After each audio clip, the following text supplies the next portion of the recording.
الحمد لله رب العالمين والعاقبة للمتقين والصلاة والسلام على رسوله الكريم وعلى آله وأصحابه أجمعين أما بعد وما تدري نفس ماذا تكسب غدا وما تدري نفس بأي أرض تموت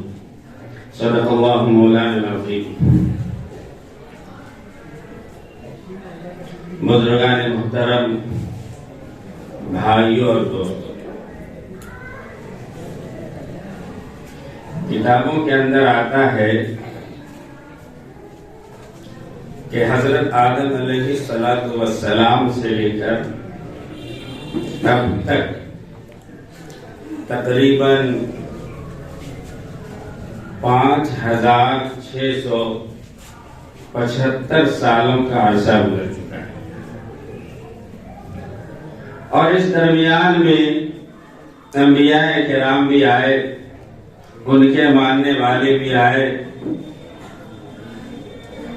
اور جن کا جو وقت تھا اس وقت میں وہ دنیا سے چلے گئے۔ جانے والوں میں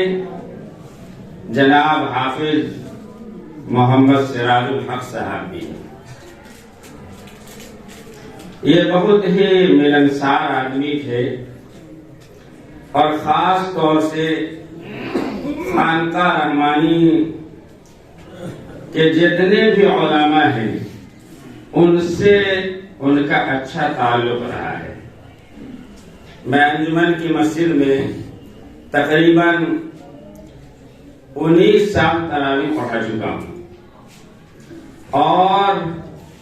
میں ان کو اس سے پہلے سے جان رہا ہوں۔ وہ اتنے ملنسار تھے کہ جب بھی میں جمعہ کی نماز پڑھانے کے لیے مسجد آیا کرتا تھا تو نماز کے بعد سب سے پہلے کسی طالب علم کو بھیج کر وہ بلواتے تھے کہ آپ یہاں سے کھانا کھا کر کے جائیں۔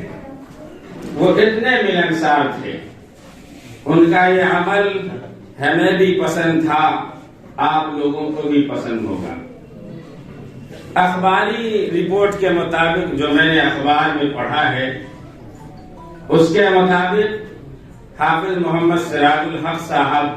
رحمت اللہ علیہ نے تقریباً 62 سالوں تک منگیر میں خدمت انجام دی، جس میں تقریباً 42 سالوں تک وہ شاہ فیملی کی مسجد میں امامت کی ہے، اور انہوں نے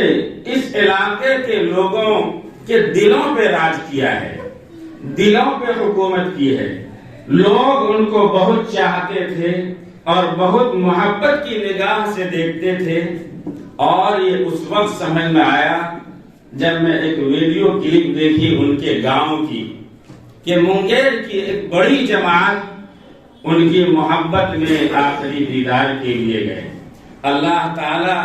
آپ کے جانے کو قبول فرمائے، اور حافظ محمد سراج الحق صاحب رحمت اللہ علیہ کی مغفرت فرمائے، ان کے درجات کو بلند فرمائے۔ ربنا تقبل منا انك انت السميع العليم وتب علينا انك انت التواب